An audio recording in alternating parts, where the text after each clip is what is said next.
Hello friends, welcome to ইনফোটেনমেন্টে সকলকে স্বাগত জানাই। লুসেন্ট জিকে হিস্ট্রি সাবজেক্টের যে আমরা কোর্সটা শুরু করেছিলাম লুসেন্ট জিকের বাংলায়, তো এর আগে আমরা ইন্ট্রোডাকশান পার্টটা করেছি। আজকে আমরা চ্যাপ্টার 1 করব, হিস্টোরিক্যাল সোর্সেস বা ঐতিহাসিক উৎস। তো যে সমস্ত উৎস থেকে অতীতের সম্পর্কে তথ্য পাওয়া যায় সেগুলোকে ঐতিহাসিক উৎস বলা হয়। এগুলোকে দুই ভাগে ভাগ করা যায়, একটা হচ্ছে সাহিত্যিক উৎস আর একটা হচ্ছে প্রত্নতাত্ত্বিক উৎস। দেখো, সাহিত্যিক উৎস থেকে প্রত্নতাত্ত্বিক উৎস বেশি বিশ্বাসযোগ্য, কারণ এটিকে পরিবর্তন করা সম্ভব নয়। দেখো, সাহিত্যিক উৎসকে আবার দুটো ভাগে ভাগ করছে, একটা হচ্ছে দেশীয় উৎস আর একটা হচ্ছে বিদেশীয় উৎস। দেশীয় উৎস কোনগুলো? যেগুলো দেশীয় উৎসগুলো আবার দুই ভাগে ভাগ করা হচ্ছে, যেগুলো হচ্ছে ধর্মীয় ও অধর্মীয় উৎস। একটু ভালোভাবে মনে রাখবে যে আমরা দুটো ভাগে কী কী ভাগ করলাম, যেটা ঐতিহাসিক উৎসকে সাহিত্যিক উৎস, প্রত্নতাত্ত্বিক। সাহিত্যিক উৎস আবার দুই ধরনের, দেশীয় আর বিদেশি। আর দেশীয় যে উৎসগুলো সেগুলো হচ্ছে আবার দুই ধরনের, ধর্মীয় আর অধর্মীয়। দেখো, ধর্মীয় উৎসর মধ্যে যেগুলো রয়েছে, যেমন ব্রাহ্মণ্য, হিন্দু গ্রন্থসমূহের মধ্যে রয়েছে বেদ, ব্রাহ্মণ, আরণ্যক, উপনিষদ। আর বৌদ্ধ গ্রন্থসমূহ হচ্ছে ত্রিপিটক, আর জৈন গ্রন্থ হচ্ছে আগম। আর অধর্মীয় গ্রন্থের মধ্যে রয়েছে ঐতিহাসিক গ্রন্থ, অর্ধ ঐতিহাসিক গ্রন্থ, আত্মজীবনীমূলক রচনা ইত্যাদি। দেখো, ব্রাহ্মণ্য বা হিন্দু গ্রন্থগুলো, ব্রাহ্মণ্য গ্রন্থকে দুই ভাগে ভাগ করা হচ্ছে, শ্রুতি গ্রন্থ আর স্মৃতি গ্রন্থ। শ্রুতি কোনগুলো? বেদ, ব্রাহ্মণ, আরণ্যক, উপনিষদ। আর স্মৃতি হচ্ছে বেদাঙ্গ, সূত্র, স্মৃতিশাস্ত্র, মহাকাব্য, পুরাণ। ঠিক আছে। দেখো, বেদ সমূহ, এখানে বেদের নাম রয়েছে, রচনার সময়কাল রয়েছে আর রচনার অঞ্চল রয়েছে। তো বেদ আমরা জানি চারটা, একটা হচ্ছে ঋগ্বেদ, আর যজুর্বেদ, সামবেদ, অথর্ববেদ।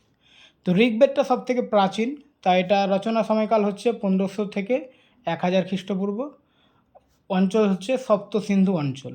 আর বাকি তিনটা বেদ, যে যজুর্বেদ, সামবেদ, অথর্ববেদ, এটা 1100 খ্রিস্টপূর্ব থেকে 600 খ্রিস্টপূর্ব। এটা হচ্ছে কুরু পাঞ্চাল অঞ্চল। এই যে এই সময়টা 1500 থেকে 1000, এটা হচ্ছে আদি বৈদিক যুগ। ঠিক আছে। আর এটা হচ্ছে পরবর্তী বৈদিক যুগ, যজুর্বেদ, সামবেদ, অথর্ববেদ। ঠিক আছে। দেখো, বেদগুলি আর্যদের ধর্মীয়, সামাজিক এবং অর্থনৈতিক ইতিহাস সম্পর্কে বেশি আলোকপাত করে এবং রাজনৈতিক জীবনের উপর কম গুরুত্ব দেয়। ঐতিহাসিক ক্ষেত্রে ঋগ্বেদ এবং অথর্ববেদ যজুর্বেদ ও সামবেদের তুলনায় বেশি গুরুত্বপূর্ণ। চলো, এখানে বেশ কিছু ইনফরমেশন দেওয়া রয়েছে। দেখো, ব্রাহ্মণের রচনার সময়কাল 1000 খ্রিস্টপূর্ব থেকে 600 খ্রিস্টপূর্ব, যেটা আমরা একটু আগে পড়লাম। শতপথ ব্রাহ্মণ গ্রন্থটি গান্ধার, শল্য, কেকয়া উত্তর পশ্চিমাঞ্চল, কুরু পাঞ্চাল আর কোশল বিদহ ভারতের পূর্বাঞ্চল অঞ্চলে রচিত হয়। এটা হচ্ছে শতপথ ব্রাহ্মণটি। ঠিক আছে। তারপর হচ্ছে আরণ্যকের রচনার সময়কাল হচ্ছে 1000 থেকে 600। উপনিষদের রচনার সময়কাল হচ্ছে 1000 থেকে 500 খ্রিস্টপূর্ব। হ্যাঁ, এবারে সবচেয়ে ভালো উপনিষদ শিক্ষাকে পরাবিদ্যা বলা হয়। সবচেয়ে ভালো উপনিষদ শিক্ষাকে পরাবিদ্যা বলা হয়। পরাবিদ্যা হলো চরম জ্ঞান, ও যা আত্মা ও ব্রহ্মার সংযোগ বোঝায়। যা ব্রাহ্মণ ও উপনিষদের সংমিশ্রিত অধ্যয়ন রাজা পরীক্ষিত থেকে বিম্বিসার পর্যন্ত ঐতিহাসিক তথ্য প্রদান করে। বেদাঙ্গের রচনার সময়কাল হচ্ছে 600 থেকে 200 খ্রিস্টাব্দ পর্যন্ত, 600 খ্রিস্টপূর্ব থেকে 200 খ্রিস্টাব্দ। ঠিক আছে, এই সালটা মনে রাখবে। এটি ভাষা, সংস্কৃতি এবং সভ্যতা সম্পর্কে গুরুত্বপূর্ণ তথ্য প্রদান করে। স্মৃতিশাস্ত্রের রচনার সময়কাল হচ্ছে 600 খ্রিস্টপূর্ব থেকে 600 খ্রিস্টাব্দ। স্মৃতিশাস্ত্র সামাজিক সংগঠন, তাদের নীতি, প্রথা, রাজা ও প্রজার সম্পর্ক, রাজাদের দায়িত্ব এবং আইন সম্পর্কে জ্ঞান প্রদান করে। আচ্ছা, মহাকাব্য দেখো, মহাকাব্যের রচনার সময়কাল হচ্ছে 400 খ্রিস্টপূর্ব থেকে 400 খ্রিস্টাব্দ। রামায়ণ এবং মহাভারত, এই দুই মহাকাব্য ভারতের রাজনৈতিক, সামাজিক এবং ধর্মীয় অবস্থা সম্পর্কে তথ্য দেয়। আচ্ছা, আমরা এটা কিন্তু হিস্টোরিক্যাল সোর্সেস চ্যাপ্টার পড়ছি, তাই বেদ সম্বন্ধে যে 4টা বেদ সম্বন্ধে এখানে একদম ডিটেলসে পড়ছি না, ওটা আমরা বৈদিক যুগে পড়ব, বৈদিক সাহিত্যতে, ঠিক আছে। তাহলে দেখো, রামায়ণ ঋষি বাল্মীকির লেখা, ভারতের রাজনৈতিক, সামাজিক এবং ধর্মীয় অবস্থার উপর আলোকপাত করে। এই গ্রন্থটি আর্যদের প্রকৃতির বিকাশ ও রাজাদের বংশ পরম্পরা সম্পর্কে তথ্য প্রদান করে। আর মহাভারত, এটা হচ্ছে বেদব্যাস রচিত, লেখকের নামগুলো অবশ্যই মনে রাখবে, এটা বাল্মীকি আর এটা হচ্ছে বেদব্যাস। ভারতের রাজনৈতিক, সামাজিক ও ধর্মীয় অবস্থা সম্পর্কে গুরুত্বপূর্ণ তথ্য দেয়। এটি কুরু ও পাণ্ডবদের মধ্যে হওয়া যুদ্ধের বিশদ বিবরণ দেয়, বিবরণ প্রদান করে, যা আনুমানিক 950 খ্রিস্টপূর্বতে সংঘটিত হয়। মহাভারতে জন্য ভারত তন্য ভারত বাক্যটি রয়েছে, জন্য ভারত তন্য ভারত বাক্যটি রয়েছে। এতে গিরিব্রজ মগধের রাজধানী উল্লেখ করা হয়েছে। এছাড়াও মহাভারতে যবনগিরি এবং শকদের সিথিয়ান সম্পর্কে উল্লেখ রয়েছে। তারপর হচ্ছে পুরাণের রচনার সময়কাল 400 খ্রিস্টপূর্ব থেকে 400 খ্রিস্টাব্দ। পুরাণগুলি ভারতের ইতিহাসের শুরু থেকে গুপ্ত যুগের সময় পর্যন্ত গুরুত্বপূর্ণ তথ্য প্রদান করে। আচ্ছা, সাধারণত পুরাণগুলি 5 ভাগে বিভক্ত: স্বর্গ, প্রতিসর্গ, বংশ, মনন্তর, বংশানুচরিত।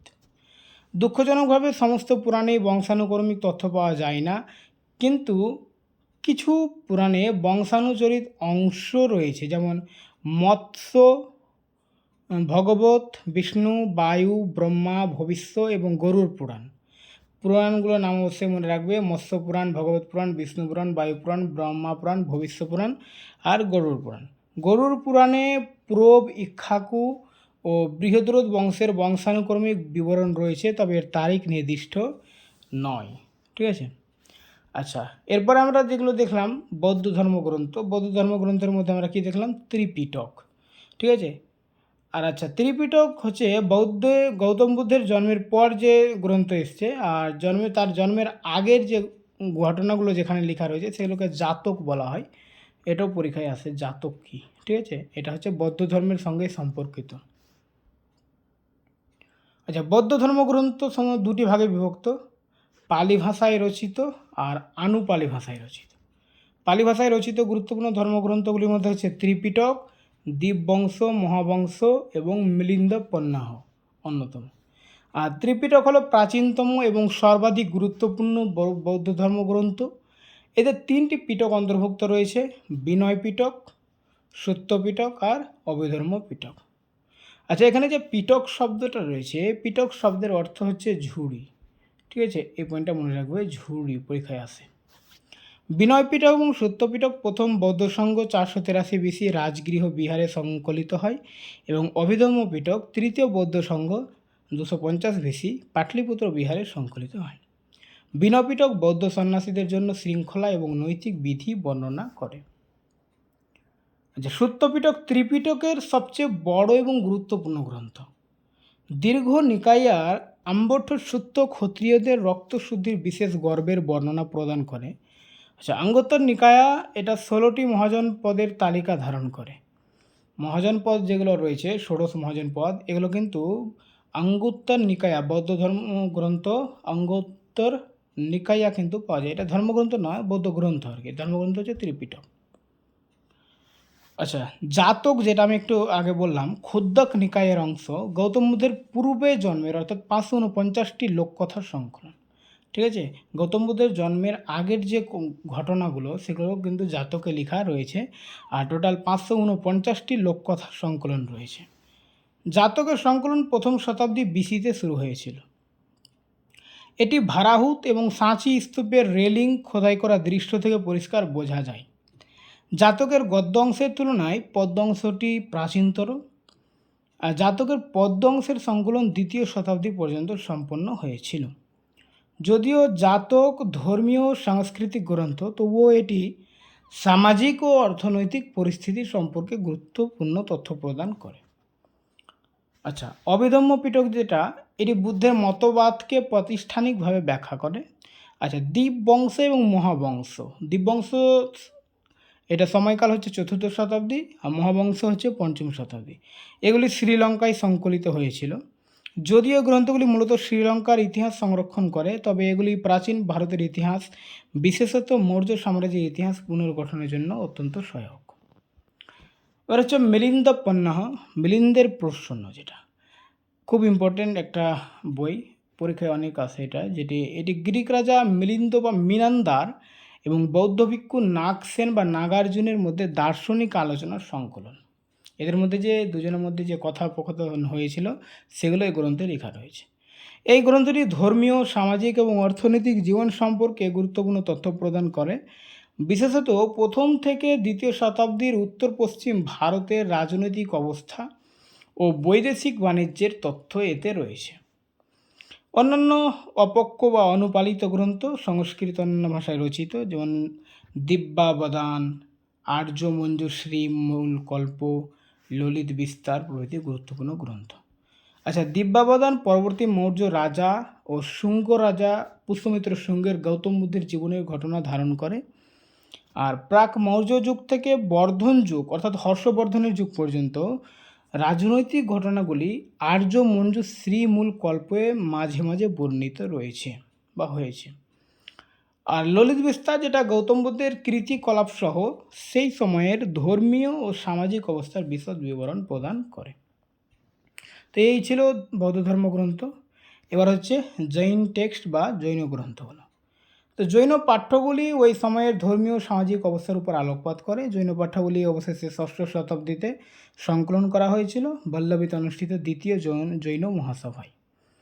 আচ্ছা, জৈন গ্রন্থের মধ্যে 12টি অঙ্গ গুরুত্বপূর্ণ, ঠিক আছে। আচারাঙ্গ সূত্র জৈন সন্ন্যাসীদের জন্য শৃঙ্খলা ও বিধিনিষেধ সম্পর্কে জানায়। ভগবতী সূত্র, আচ্ছা আমরা যেটা বৌদ্ধ গ্রন্থে দেখলাম 16টি মহাজন পদের কথা, যেটা আঙ্গুত্তর নিকায়া, আর জৈন গ্রন্থ হচ্ছে ভগবতী সূত্র। এখানেও কিন্তু এই 16টি মহাজন পদের কথা বর্ণিত আছে। নাম ধর্ম কথা সূত্র মহাবীরের উপদেশসমূহ ধারণ করে। তারপর হচ্ছে অন্তগদা দাসাও ও অনুত্তরব্য বাইয়া দাসাও নামক গ্রন্থগুলো বিখ্যাত জৈন সন্ন্যাসীদের জীবনী বর্ণনা করে। বিবাক্সীয় সূত্র কর্মফল অর্থাৎ কর্মফলের উপর আলোচনা করে। ভদ্রবাহু রচিত জৈন আচার্য ভদ্রবাহুর জীবনী এবং মৌর্য রাজা চন্দ্রগুপ্ত মৌর্যের পরবর্তী জীবনের ঝলক প্রদান করে। এটা হচ্ছে ভদ্রবাহু চরিতে, ঠিক আছে। জৈন দৃষ্টিভঙ্গি থেকে পরিশিষ্ট পার্ব জৈন আচার্য হেমচন্দ্র কর্তৃক রচিত এবং এটি জৈন পাঠগুলোর মধ্যে সবচেয়ে গুরুত্বপূর্ণ বলে বিবেচিত। তো এগুলো আমরা ধর্মীয় গ্রন্থগুলো পড়লাম। এবার হচ্ছে ঐতিহাসিক গ্রন্থ, হিস্টোরিক্যাল টেক্সট।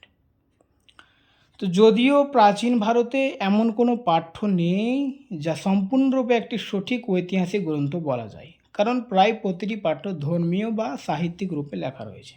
তবে কিছু কিছু পাঠ্য আছে যেখানে ঐতিহাসিক উপাদান ছড়িয়ে ছিটিয়ে পাওয়া যায়, যেমন হচ্ছে কৌটিল্যের অর্থশাস্ত্র। কৌটিল্য, যার আরেকটা নাম হচ্ছে চাণক্য, তার লেখা হচ্ছে অর্থশাস্ত্র বই, ঠিক আছে, খ্রিস্টপূর্ব 4র্থ শতকে রচিত। এটি শুধুমাত্র প্রশাসনিক বিষয়ে বিশদ তথ্যই প্রদান করে না, বরং সেই সময়কার মানুষের সামাজিক ও ধর্মীয় জীবন সম্পর্কেও ধারণা দেয়।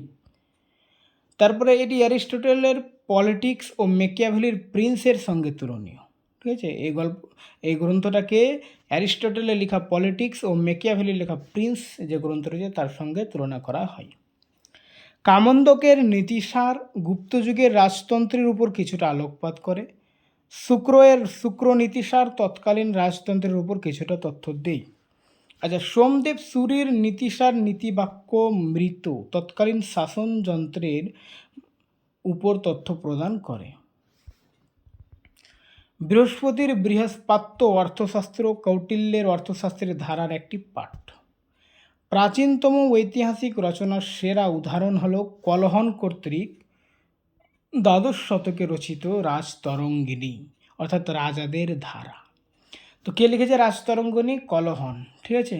আচ্ছা, এটা কোন ভাষায় লেখা? এটা হচ্ছে সংস্কৃত ভাষায় লেখা। আচ্ছা, এখানে কি পাওয়া যায়? এখানে কাশ্মীরের ইতিহাস পাওয়া যায়, কাশ্মীরের রাজাদের জীবন শ্রেণী পাওয়া যায়, ঠিক আছে। এরই প্রথম পাঠ্য যেখানে ঐতিহাসিক রচনার কয়েকটি বৈশিষ্ট্য বিদ্যমান আছে, যেমনটি আজ বোঝা হয়। বিশিষ্ট ঐতিহাসিক আর.সি. মজুমদারের ভাষায়, শুধুমাত্র একটি ঐতিহাসিক কাজ আছে যাকে যথাযথভাবে ঐতিহাসিক বলা যায়, সেটি হচ্ছে কলহনের রাজতরঙ্গিনী। যা কাশ্মীরের ইতিহাস নিয়ে লেখা হয়েছে। প্রথম দিক থেকে দেখার সময়কাল পর্যন্ত 1148 থেকে 50 খ্রিস্টাব্দ, সরি এটা খ্রিস্টপূর্বাব্দ হতে পারে, তাদের সাথে না, না এটা খ্রিস্টাব্দ, ঠিক আছে।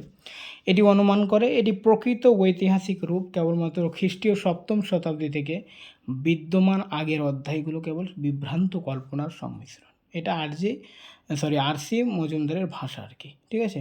তো এখান থেকে কোশ্চিন হবে যে কল্লোলের রাজতরঙ্গিনী একমাত্র ঐতিহাসিক গ্রন্থ, এটা কে বলেছিলেন? অ্যান্সার হবে আর.সি. মজুমদার।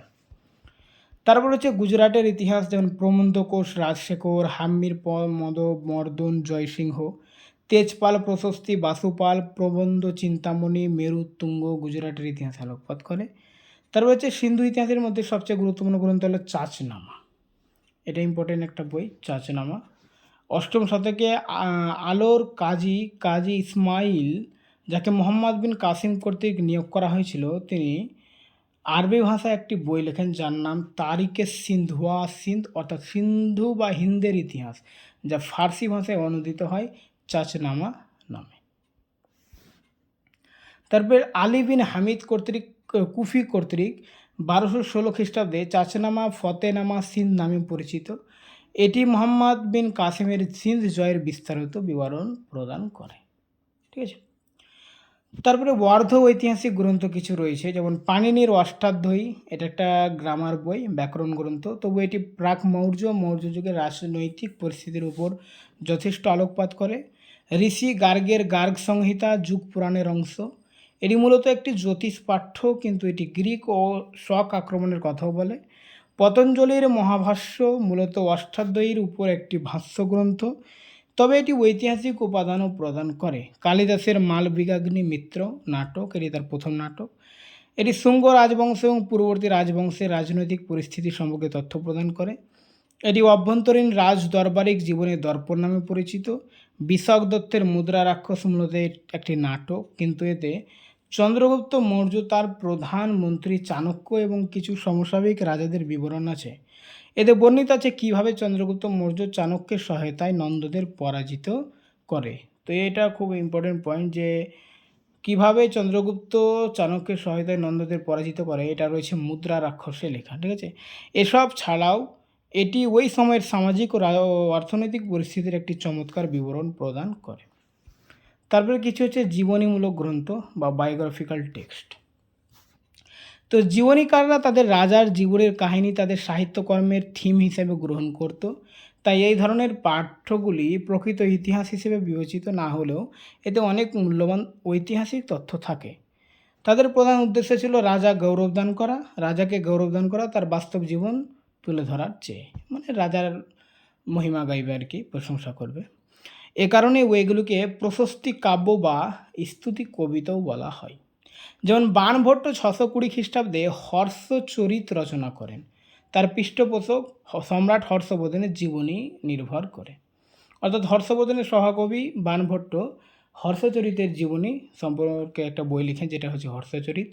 এটি ভারতের সর্বপ্রথম বিদ্যমান জীবনীমূলক গ্রন্থ। এটি সংস্কৃত ভাষায় লেখা হয়েছে এবং এতে 8টি অধ্যায় রয়েছে। প্রথম 3টি অধ্যায় বাণভট্টের আত্মজীবনী রয়েছে, মানে প্রথম 3টি অধ্যায় কিন্তু বাণভট্ট নিজের জীবনী লিখেছে, তারপরে 5টি অধ্যায় হর্ষবর্ধনের জীবনী লিখেছে। যদিও অত্যন্ত অতিরঞ্জিত, এটি আমাদের হর্ষবর্ধনের রাজসভা এবং সেই সময়ে সামাজিক ও ধর্মীয় জীবনের চমৎকার ধারণা প্রদান করে। তারপরে হচ্ছে বাগপতিরাজের গৌড়বাহান যশোবর্মনের বিজয় কাহিনী বর্ণনা করে কন্নৌজের রাজা। আর এতে যশোবর্মনের সবচেয়ে গুরুত্বপূর্ণ বিজয়ের বর্ণনা আছে কন্নৌজের গৌড় রাজাকে হত্যা করা। তারপর হচ্ছে পদ্মগুপ্ত পরিমলের নবসাহসঙ্কচরিত, বাপ্তি মুনি মালবার পরমার রাজা এর জীবনী বর্ণনা করে। তাহলে বল্লালের ভোজ প্রবন্ধ, রাজা ভোজ মালবার পরমার রাজার জীবনী বর্ণনা করে।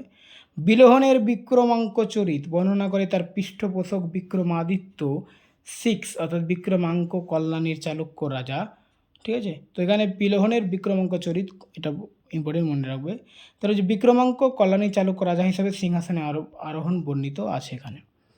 তারপরে হচ্ছে সন্ধ্যাকর নন্দীর রামচরিত বর্ণনা করে পাল রাজবংশের ইতিহাস, ঠিক আছে, রামপালের ইতিহাস। সন্ধ্যাকর নন্দী নিজেকে কলিযুগের বাল্মীকি এবং তার পৃষ্ঠপোষক রামপালকে কলিযুগের রাম হিসেবে চিত্রিত করেছেন। এটি একটি আখ্যানমূলক কবিতা যা পাল রাজা রামপাল ও তার রাজধানী রাজগৃহ সম্পর্কে বলে। এই ধরনের কবিতাকে বলা হয় দাস্যরায়া কাব্য, যার প্রতিটি শ্লোকে দুটি ভিন্ন অর্থ থাকে। হেমচন্দ্রের সংস্কৃত প্রাকৃতিক গ্রন্থ কুমার পাল রচিত বর্ণনা করে কুমার পালকে চালুক্য বা সোলাঙ্কির রাজা। এটি একটি দাস্যরায় কাব্য যা একসঙ্গে কুমার পালের কৃতিত্ব সংস্কৃত ও প্রাকৃতিক ভাষায় বর্ণনা করে। জয়সিংহ সুরীর কুমার পাল ভূপাল চরিত কুমার পাল চালুক্য রাজাকে বর্ণনা করে। আনন্দ ভট্টের বল্লাল চরিত বর্ণনা করে বাঙালি রাজা বল্লাল সেনকে। চাঁদ বরদাই ছিলেন পৃথ্বীরাজ চৌহানের দরবারের কবি, তিনি লিখেছেন পৃথ্বীরাজ রাস। এটি একটি দাসরয় কাব্য। পৃথ্বীরাজ রাস বর্ণনা করে পৃথ্বীরাজ থ্রি ও মোহাম্মদ ঘুরের জীবন কাহিনী। জয়নাকের পৃথ্বীরাজ বিজয় পৃথ্বীরাজ থ্রি এর যুদ্ধ কৌশল বর্ণনা করে। নয়াচন্দ্রের হাম্মির কাব্য বর্ণনা করে রণথম্বরের চৌহান রাজা হাম্মির দেবকে। রঘুনাথেশ আচত্যা দেবায় ভূঁইয়া রচয়িতা ছিলেন অচ্যুতদেব রায়, বিজয়নগরের তুলুপ বংশের রাজা। আচ্ছা, এরপরে কিছু আমাদের সহকবি তাদের পৃষ্ঠপোষক রাজা, এগুলো মনে রাখতে হবে। যেমন বাণভট্ট হর্ষবর্ধনের সহকবি ছিল বাক্পতিরাজ যশবর্মন, পদ্মগুপ্ত পরিমল বক্রপাতিন্দ্র, বল্লাল ভোজ, বিলোহন বিক্রমাদিত্য শিখ, সন্ধ্যাকানন্দী রামপাল, হেমচন্দ্র কুমার পাল, জয়সিংহ সুরী কুমার পাল, আনন্দ ভট্ট হচ্ছে বল্লাল সেন, চাঁদ বরদায় পৃথ্বীরাজ থ্রি, জয়নাক হচ্ছে পৃথ্বীরাজ থ্রি, নয়চন্দ্রের হাম্মির দেব, রাজনাট্টু অচ্যুতদেব রায়। ঠিক আছে, তারপরে এতক্ষণ আমরা কিন্তু দেশীয় উৎসগুলো পড়লাম। এবার হচ্ছে বিদেশি উৎসগুলো। দেশীয় উৎসতে আমরা ধর্মীয় উৎস, অধর্মীয় উৎস, ঐতিহাসিক উৎসগুলো পড়লাম। এবার হচ্ছে কিছু বিদেশি উৎসগুলো আমরা পড়বো। ঠিক আছে, তো স্থানীয় উৎসগুলোকে বিদেশি ভ্রমণকারী ও ইতিহাসকারদের লেখার মাধ্যমে পরিপূরক করা যেতে পারে। এই লেখাগুলো ভারতের ইতিহাস এবং সমাজ সম্পর্কে মূল্যবান তথ্য প্রদান করে। এদের মধ্যে কেউ কেউ ভারতে এসেছিলেন এবং কেউ কোনো দিন ভারতে আসেনি, যেমন হেরোডোটাস, কেটসিয়াস, প্লিনি, জাস্টিন, সিভা ডিলুমার। কিন্তু তাদের লেখায় বিভিন্ন উৎস থেকে প্রাপ্ত তথ্যের উপর ভিত্তি করে তথ্য প্রদান করা হয়েছে। ভারতে এসেছিল গ্রিক, চাইনিজ, তিব্বতীয়, আরব, আরাবিয়ান দর্শনার্থী, বণিক, রাষ্ট্রদূত, ইতিহাসবিদ, তীর্থযাত্রী, পর্যটক ইত্যাদি, এবং তাদের মধ্যে কিছু মানুষ তাদের দেখা বিষয়গুলি সম্পর্কে বিবরণ রেখে গেছেন। আচ্ছা, এই বিবরণসমূহ ভারতের ইতিহাস রচনার সহায়তা করে, বিশেষ করে কালানুক্রমিক সমস্যার সমাধানে এগুলো ভারতীয় ইতিহাসের কালানুক্রমিক কাঠামো গঠনে অত্যন্ত কার্যকর প্রমাণিত হয়েছে। ঠিক আছে, দেখো, বিদেশি সূত্রগুলো চারটি ভাগে বিভক্ত করা যায়: গ্রিক, রোমান, চাইনিজ, তিব্বতীয়, আরব। তো প্রথমে আমরা গ্রিকটা দেখব। এটি বিস্ময়কর যে আলেকজান্ডারের আক্রমণের কোনো উল্লেখ ভারতীয় উৎসে পাওয়া যায় না, এবং গ্রিক উৎসের ভিত্তিতে আমাদের তার ভারতের আক্রমণের ইতিহাস পুনর্গঠন করতে হয়। তাহলে প্রাক আলেকজান্দ্রীয় সময়ের লেখকদের নাম হচ্ছে সাইল্যাক্স, তারপরে হচ্ছে হেকাটিয়াস, তারপরে মিলেটাস, হেরোডোটাস আর কেটসিয়াস। ঠিক আছে, তারপর দেখো এখানে সাইল্যাক্স ছিলেন প্রথম গ্রিক লেখক যিনি ভারতের সম্পর্কে লিখেছেন। তিনি পারস্যের ইরান রাজা দারায়ুস ওয়ান এর গ্রিক সৈনিক ছিলেন। তাকে রাজা পাঠিয়েছিলেন সিন্ধু নদীর গতিপথ আবিষ্কারের জন্য। তিনি তার ভ্রমণ কাহিনী লেখেন, কিন্তু তার জ্ঞান কেবল সিন্ধু উপত্যকা পর্যন্তই সীমাবদ্ধ ছিল। তারপর হচ্ছে হেরোডোটাস। আমরা তো জানি হেরোডোটাসকে ইতিহাসের জনক বলা হয়, ঐতিহ্যের জনক বলা হয়। ঠিক আছে, তিনি তার হিস্টোরিজ গ্রন্থে পারস্য, ইরান ও গ্রিক আক্রমণ এবং ইরান ভারত আক্রমণ সম্পর্কে পর্যাপ্ত তথ্য প্রদান করেছেন।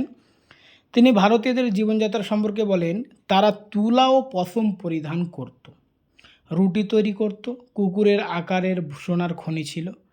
খ্রিস্ট জন্মের আগেই ভারতীয়রা চাষাবাদ করত এবং বীজ বুনত, কিন্তু তিনি বলেন ভারতীয়রা রেশম উৎপাদন করলেও গ্রিকদের এ সম্পর্কে কিছু জানা ছিল না। কখনো কখনো হেরোডোটাস প্রকৃত সত্যের থেকে দূরে সরে গিয়ে গল্পের মতো অতিরঞ্জিত কথা লিখেছেন। তারপর হচ্ছে কেটসিয়াস ছিলেন পারস্য সম্রাট আরতাক্ষেরিক্সের দরবারের একজন গ্রিক চিকিৎসক। যদিও তিনি ভারতের কথা শোনার সুযোগ পেয়েছিলেন, তিনি পার্সিকা নামে একটি গ্রন্থ রচনা করেন, যাকে অনেক মিথ্যা ও অতিরঞ্জনের কথা লেখা হয়েছে। এটি শুধুমাত্র সংক্ষিপ্ত সংস্করণ হিসেবে টিকে আছে।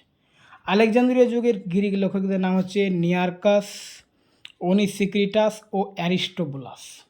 তো নিয়ারকাস ছিলেন আলেকজান্ডার দ্য গ্রেটের সহপাঠী ও নৌবহরের অ্যাডমিরাল। তাকে আলেকজান্ডার পাঠান সিন্ধু নদ থেকে পারস্য উপসাগর পর্যন্ত উপকূলীয় অঞ্চল আবিষ্কারের জন্য। তার মূল বইটি হারিয়ে গেছে, কিন্তু পরবর্তীকালে লেখক যেমন স্ট্রাবো, অ্যারিয়ান ইত্যাদি তার বই থেকে উদ্ধৃতি দিয়েছেন।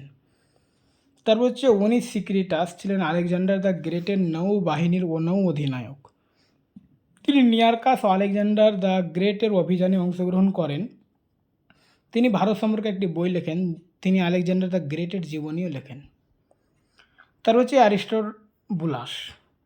অ্যারিস্টোবুলাস ছিলেন একজন ভূগোলবিদ। আলেকজান্ডার তাকে কিছু দায়িত্ব দেন। তিনি হিস্ট্রি অফ ওয়ার নামে বইয়ে তার অভিজ্ঞতা লিপিবদ্ধ করেন। পরবর্তীকালে গ্রিক লেখক অ্যারিয়ান তার অ্যানাবেসিস অফ আলেকজান্ডার গ্রন্থে এগুলি ব্যবহার করেন। তারপর হচ্ছে পোস্ট আলেকজান্ড্রিয়ান সময়ের গ্রিক লেখকদের নাম, যেমন মেগাস্থেনিস, ডাইমাকাস, ডায়োনিসিয়াস, তারপর হচ্ছে পেট্রোক্লেস, টিমোস্থেনিস, এলিয়ান, ডিওডোরাস, স্ট্রাবো, প্লুটার্ক। অন্যান্যদের মধ্যে গ্রিক লেখক যেমন পেরিপ্লাস, এরিয়ান, তারপরে কসমাস, ইন্ডিকো, প্লিউটেস ইত্যাদি। তো মেগাস্থেনিস সম্বন্ধে আমরা এর আগে জানি, মানে আমরা চন্দ্রগুপ্ত মৌর্যের সময় মেগাস্থেনিস ভারতে এসেছিলেন, ঠিক আছে, সেলুকাসের দূত হিসাবে।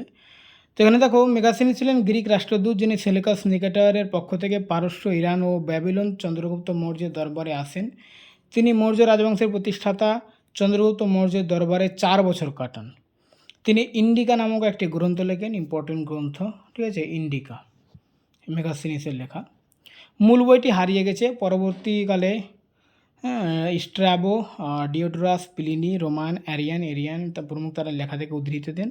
ইন্ডিকা গ্রন্থের সংগৃহীত তথ্যসমূহ মেগাস্থেনিস নিজেই ব্যক্ত করেন বা তিনি সেগুলো অন্যের থেকে শুনেছেন। ইন্ডিকা গ্রন্থে উল্লেখিত বিষয়টির মধ্যে রয়েছে যে দেশের ভৌগোলিক বৈশিষ্ট্য, দেশের প্রাকৃতিক সম্পদ, চন্দ্রগুপ্ত মৌর্যের দরবার, ভারতের জনসংখ্যা, ভারতের দাসপ্রথার অনুপস্থিতি, ভারতের 60টি জাতি, ভারতের বিরল প্রাণী ও উদ্ভিদ, ভারতে গ্রিকদের প্রভাব এবং হেরাক্লিসের প্রভাব ইত্যাদি নিয়ে আলোচনা করা হয়েছে। বিদ্বানরা মেগাস্থেনিসের বর্ণনার সত্যতা নিয়ে একমত নন। বর্তমান জ্ঞানের ভিত্তিতে বলা যায় তিনি যা দেখেছেন তার সঙ্গে যা শুনেছেন সেটিও মিশিয়েছেন। ইন্ডিকা ছিল প্রথম বই যেটি ইউরোপে ভারত সম্পর্কে ধারণা দেয়। মেগাস্থেনিস হলেন প্রথম বিদেশি যিনি ভারতীয় ইতিহাসে উল্লেখযোগ্য। তারপর হচ্ছে ডেইমাকাস ছিলেন একজন গ্রিক রাষ্ট্রদূত, যিনি অ্যান্টিওকাস I সিরিয়ার রাজা তাকে পাঠান মৌর্য সম্রাট বিন্দুসারের দরবারে। তার মূল রচনা হারিয়ে গেছে, তবে কিছু লেখক তার তথ্য উদ্ধৃতি করেছেন। তারপর হচ্ছে ডায়োনিসিয়াস ছিলেন একজন গ্রিক রাষ্ট্রদূত, যিনি ফিলাডেলফিয়া বা টলেমি II এর রাজা দ্বারা বিন্দুসারের দরবারে পাঠানো হন। তার মূল রচনা হারিয়ে গেলেও পরে গ্রিক লেখকদের বইয়ে তার তথ্য উদ্ধৃত হয়েছে। তারপর হচ্ছে প্যাট্রোক্লাস ছিলেন এক গ্রিক গভর্নর, যিনি ক্যাসপিয়ান সাগর এবং ইন্ডাস নদীর মধ্যে অঞ্চলের শাসনকর্তা ছিলেন। তিনি সেলুকাস অ্যান্টিওকাস I এর অধীনে ভারত এবং অন্যান্য দেশ সম্পর্কে লিখেছেন। তারপর হচ্ছে টিমোস্থেনিস ছিলেন ফিলাডেলফিয়া টলেমি II এর নৌবাহিনীর প্রধান। এলিয়ান ছিলেন একজন গ্রিক ইতিহাসবিদ। তার বই a collection of miscellaneous history তে নর্থ ওয়েস্ট প্রভিন্সের বর্ণনা আছে। তারপরে ডিওডোরাস ছিলেন বিখ্যাত গ্রিক ইতিহাসবিদ। তিনি বিবলিওথিকা হিস্টোরিয়া লেখেন এবং মেগাস্থেনিসের বর্ণনা ভিত্তিতে ভারত সম্পর্কে লেখেন। তার হচ্ছে স্ট্র্যাবো ছিলেন একজন গ্রিক ইতিহাসবিদ ও ভূগোলবিদ। তার বই জিওগ্রাফিয়া, ইতিহাস ও ভূগোলের গুরুত্বপূর্ণ স্থান দখল করে আছে। তিনি ভারতের ভৌগোলিক অবস্থা, আবহাওয়া, নদী, ধর্ম, জাতিগত গঠন বর্ণনা করেন। তিনি সেলুকাস ও চন্দ্রগুপ্ত মৌর্যের সম্পর্কে উল্লেখ করেন, চন্দ্রগুপ্ত মৌর্যের স্ত্রীদের সম্পর্কে উল্লেখ করেন। তারপর হচ্ছে প্লুটার্ক, তার বইয়ে আলেকজান্ডারের জীবনের শেষ পর্ব এবং ভারতের বর্ণনা দিয়েছেন। তিনি লেখেন, when I ইনকোয়ার্ড from the Indians about Chandragupta Maurya was known to have mate Alexander the great. তারপরে পেরিপ্লাস অফ এরিথ্রিয়ান সি এর বেনামি গ্রিক লেখক লাল সাগর থেকে ভারতের, অর্থাৎ লোহিত সাগর, ঠিক আছে, লোহিত সাগর থেকে ভারতের পশ্চিম উপকূল ভ্রমণ করেন এবং ভারতের পশ্চিম বন্দর সমূহের বর্ণনা দেন। তিনি সমুদ্রপথে বাণিজ্যের বিস্তারিত বিবরণ দেন। পেরিপ্লাস গ্রন্থে উল্লেখ আছে লেখক ভারত থেকে রোমে ফিরে আসার সময় পথ ছোট করেছিলেন। এটি দক্ষিণ ভারতের প্রথম শতকের বাণিজ্যের মূল্যবান উৎস। তারপর এরিয়ান ছিলেন বিখ্যাত গ্রিক ইতিহাসবিদ। তিনি ইন্ডিকা ও অ্যানাবেসিস অফ আলেকজান্ডার লেখেন, আলেকজান্ডারের অভিযান নিয়ে এরিয়ানের বর্ণনা সবচেয়ে নির্ভরযোগ্য বলে ধরা হয়। তার লেখায় চন্দ্রগুপ্ত মৌর্যের নাম উল্লেখ আছে। তারপরে কসমাস ইন্ডিকো পিলিউস্টেস ছিলেন গ্রিক নাবিক যিনি পরে বৌদ্ধ সন্ন্যাসী হন। তিনি ভূমধ্যসাগর, লাল সাগর, পারস্য উপসাগর, শ্রীলঙ্কা ও ভারত ভ্রমণ করেন। তার বই Christian topography of the universe এ শ্রীলঙ্কা ও ভারতের সঙ্গে সম্পর্কিত বাণিজ্যের গুরুত্বপূর্ণ তথ্য রয়েছে। তো তখন আমরা গ্রিক লেখক পড়লাম, এবার হচ্ছে রোমান বা ল্যাটিন লেখক, ঠিক আছে। তারপরে চাইনিজ,